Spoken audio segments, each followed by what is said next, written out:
Algumas formas de proporcionar essa aprendizagem significativa seria através de uma das coisas que já foi comentado, que seria a problematização, ou seja, a resolução, né, de problemas.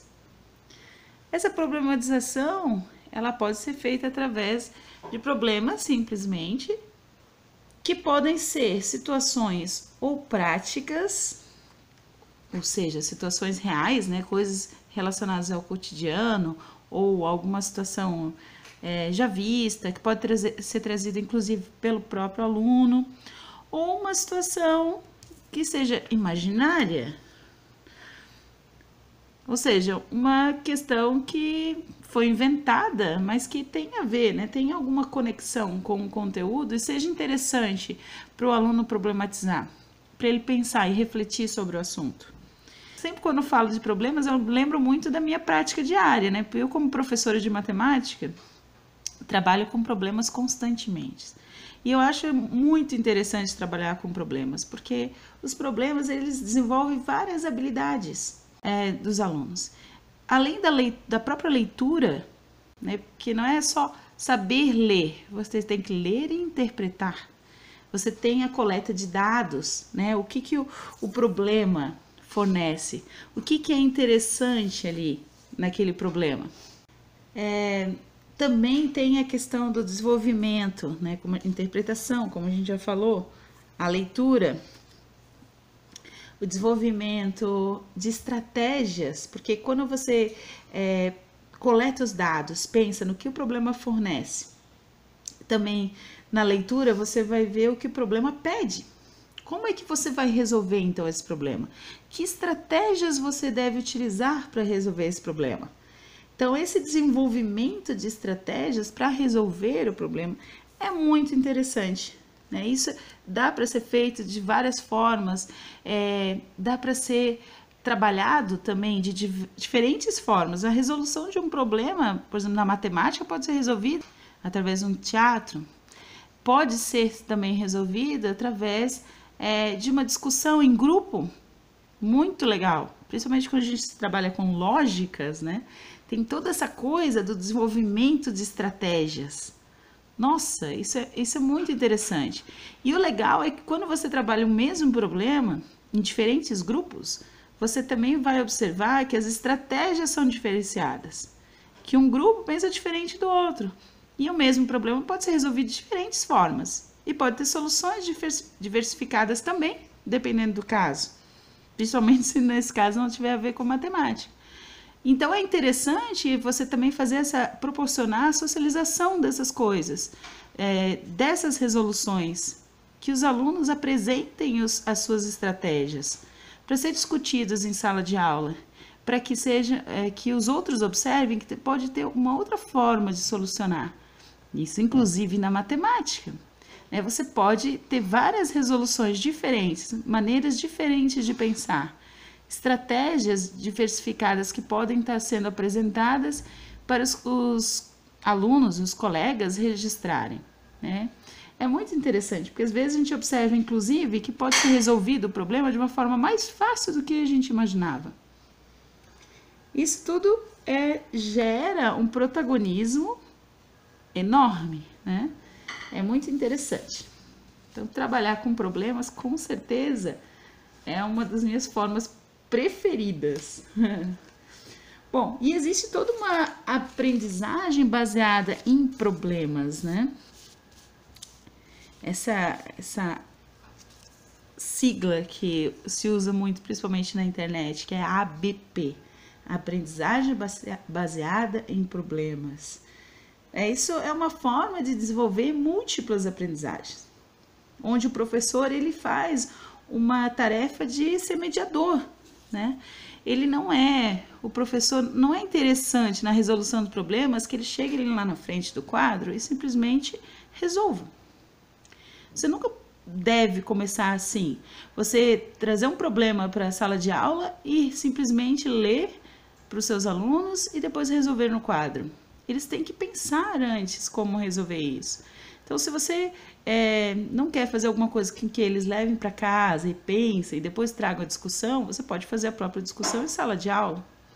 mas eles têm que ter esse tempo de leitura, de coleta de dados, de interpretação, de tentativa de resolução.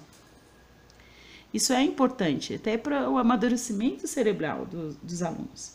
Então, em grupos, né, você pode fazer uma aula muito legal que tenha toda essa discussão. E o tutor, o professor, aliás, ele vai ser o mediador que vai passar nas carteiras, ajudar, verificar o que está sendo feito, perguntar.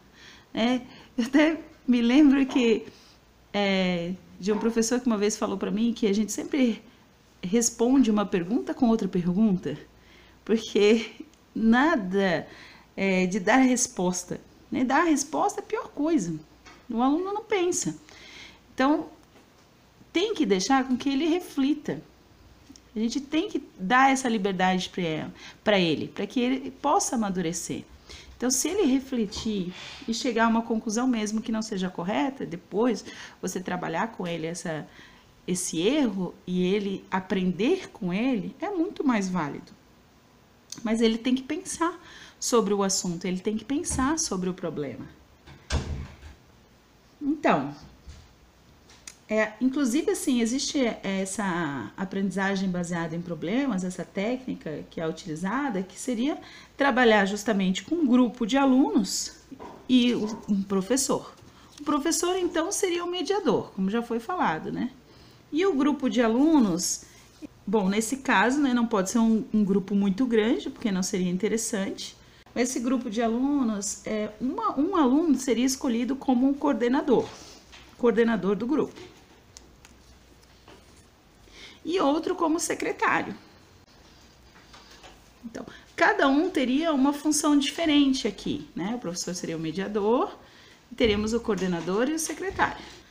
O coordenador, então, ele teria como objetivos liderar o grupo, estimular a discussão, manter a dinâmica do grupo, né? Para que volte também, né? Porque às vezes a gente acaba fugindo do assunto. Administrar o tempo, isso é importante, e assegurar que cada um faça suas tarefas, que a coisa aconteça. Essas seriam as finalidades do coordenador. E o secretário do grupo, ele teria as seguintes funções: elaborar um relatório, ou seja, fazer o registro do que está acontecendo, do que está sendo discutido, e também dar uma otimização da discussão, que é aquela coisa, como eu falei antes, de voltar, né? De não perder o foco. Porque muitas vezes, claro, quando tem alunos reunidos, obviamente, né? Às vezes a conversa acaba se dissipando, indo para outros assuntos. Então, o secretário tem essa função de retomada, né? De, peraí, volta aqui. Vamos continuar, a gente tem um trabalho a ser feito. Vamos terminar primeiro. Vamos discutir isso. Então, assim, essa técnica é até sugerida alguns passos, né? O primeiro passo seria a apresentação ou escolha do problema, lógico, né? Esse problema pode ser apresentado já pronto, a ideia, né, do problema, o tema, pode ser sugerido pelo professor, ou vocês também podem dar uma oportunidade para que os alunos escolham um problema relacionado a algum conteúdo, alguma coisa que vocês estejam trabalhando. Isso também é uma coisa legal. Primeira coisa, então, seria basicamente a escolha, né? A apresentação, a escolha do problema. A segunda coisa importante seria você estabelecer, né? Deixar bem claro quais são os objetivos desse problema. Ele está sendo resolvido por quê? Por que é interessante você pensar uma forma de resolver esse problema? Uma estratégia de solucionar esse problema. Isso eu acho que tem que ser bem claro para os alunos, principalmente, até para que seja significativo, como já foi falado. O que você quer com isso, né? O que o professor pretende com essa resolução? O que isso tem a ver com o conteúdo, né? Tudo isso é uma coisa a ser pensada. O terceiro passo seria a análise. A análise, que basicamente seria um debate construído pelos alunos, onde eles vão trabalhar com pesquisa sobre esse tema e vão tentar fazer um esboço de uma solução. né? Como eles poderiam solucionar esse problema, né? Depois, ser pesquisado mais a fundo se realmente seria uma solução interessante, mas pelo menos um esboço, uma ideia do que precisa ser feito e como vai ser feito. O quarto passo seria a coleta, né? A organização do que você tem já sobre esse assunto, o que você sabe sobre esse assunto, o que deve ser feito. Então, uma sistematização das coisas. Esse seria o quarto passo. Bom, o quinto passo seria o aprofundamento. O aprofundamento é quando você adquire maior conhecimento, né? Sobre o assunto. Você vai, então, atrás do que você estava trabalhando, atrás da tua pesquisa e vê o que ainda precisa ser feito, o que não precisa ser feito, o que foi solucionado, se tem lacunas naquilo que você pesquisou, se você já conseguiu, através da sua pesquisa, levar o que você quer, né? Dentro da sua organização, se faltou alguma coisa. Então você vai se aprofundar mais. Se surgiu alguma dúvida durante a tua sistematização, ali a tua organização, e você vai ver que ainda precisa ser solucionada para resolver o problema. Tudo isso. Então você vai se aprofundar sobre o assunto. E por sexto passo, uma análise que pode ser até individual, para você ainda colher informações, né? Você tem uma coleta mais aprofundada de informações, você vai pegar tudo que você se aprofundou, tudo que você pesquisou, e fazer também algumas leituras, uma visita a campo, dependendo do assunto, né? Você vai fazer uma entrevista, de repente, alguma coisa que possa agregar ainda, né, alguma informação a mais, que possa ser interessante para o assunto, né? Que possa agregar ao trabalho. Por final, né, o sétimo passo seria a discussão final mesmo, onde você busca o novo, o inédito, você vai atrás, então, de uma solução, né? Você está buscando isso e quer passar isso. Você tenta, através dessa resolução desse problema, descobrir uma forma como contribuir, né, para um grupo, um local, uma cidade, um país, ou o que seja, dependendo do que você está trabalhando, dependendo de qual profundidade tem o seu problema, né? Se é uma coisa banal, uma coisa realmente que possa trazer algum benefício para a população de uma forma geral. Então você vai buscar buscar essa solução referente ao problema, que seria a parte final do trabalho. Isso tudo ajuda, com certeza, a que ocorra um pensamento crítico participativo, né? Porque todos vão estar envolvidos com esse projeto, tentando buscar essas soluções. E isso, com certeza, é uma forma de estabelecer estratégias e exercer o protagonismo, que é tão comentado, né, aqui nesses vídeos. Outra possibilidade também interessante a ser trabalhada, que também envolve um pouco essa questão da problematização, seria trabalhar com projetos, né? Isso também seria uma coisa muito legal, que traz ótimos resultados e geralmente é uma participação bem legal dos alunos, é você desenvolver projetos. O importante é que trabalhar com projetos faz com que o aluno saia da passividade. E isso é uma coisa muito legal, né? Primeira coisa seria buscar um tema, né, que pode ser sugerido ou não. Refletir, né, com os alunos, então, o que seria interessante fazer, né? Problematizar, no sentido de o que vai fazer, que projeto seria interessante ser feito, como vai ser feito, né, quando vai ser feito, para quando pretende se acabar, né, por que está sendo feito isso. São perguntas que você tem que fazer quando tu trabalha com um projeto. Como é que vai ser feito? Com que material? O que vai ser utilizado? Qual o objetivo de ser feito esse trabalho? Por que está sendo feito? E quanto tempo se pretende utilizar para realizar esse projeto, né? E o que realmente vai ser feito então, né? Isso é o básico, você pensar para poder trabalhar com projetos. Então depois você vai colocar a mão na massa, fazer com que eles coloquem a mão na massa, desenvolvam um projeto, tá?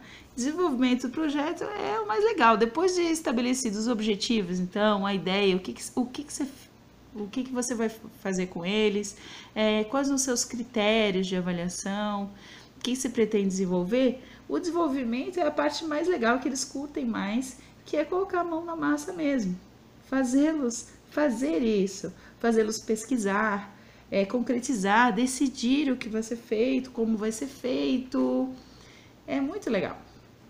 Também existe o passo da depuração, né, que seria o quê? A questão da provocação mesmo, né? Provocar os alunos para que seja melhorado o projeto. Porque o professor, como é um mediador, ele tem que estar sempre acompanhando. Então, depois de estabelecidos todos aqueles critérios que a gente já viu, né, trabalhar com eles a questão do melhoramento. O professor, como mediador, ele tem que estar intervindo também nos projetos, vendo o que está sendo feito, como está sendo feito, o que pode ser melhorado, dar sugestões, encaminhar, fazer alguns encaminhamentos, sugerir algumas melhoras, por que não? Né? Orientar, investir na qualidade dos projetos, questionar, né, por que está sendo feito isso, para que eles possam compreender um pouco mais também. Então, depois da depuração, né, depois de você questioná-los, investir na qualidade, trabalhar a apresentação. Quando eles apresentam para outros grupos o que eles discutiram, o que eles fizeram, o que eles realizaram, é muito interessante, porque eles acabam aprendendo mais com isso, né? Pensando mais, refletindo mais sobre o que eles fizeram, como eles vão apresentar, então eles vão ter que estudar mais sobre o assunto, é muito legal. E com certeza, né, a gente aprende mais quando ensina. Vocês têm com certeza essa prática diária e vocês sabem disso. A mesma coisa funciona com os alunos. Então a apresentação é muito importante, essa coisa de fazê-los ensinar para os outros, né? E com certeza os outros também vão aprender com isso, vão ter grandes contribuições. No final, a questão da avaliação. Não só você ter os seus critérios de avaliação e avaliá-los, mas como é importante promover a autocrítica, promover a autoavaliação e a heteroavaliação, de eles estarem então também pensando, refletindo o que eles fizeram, como o grupo realizou esse trabalho, se todos contribuíram, se eles atingiram os objetivos, se eles conseguiram passar isso para os demais. Isso é muito importante, eles ter essa conscientização.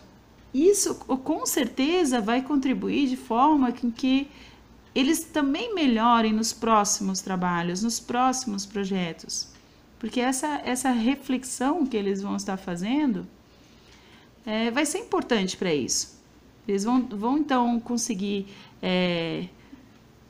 pensar no refletir no que eles fizeram de legal, o que seria interessante fazer de novo, o que pode também ser melhorado.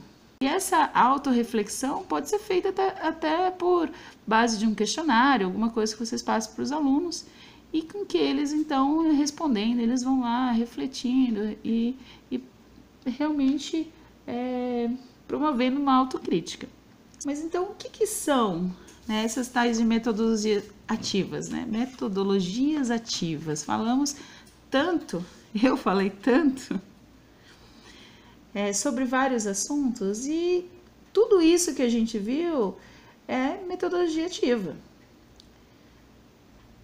Tudo que a gente viu nessa videoaula, né?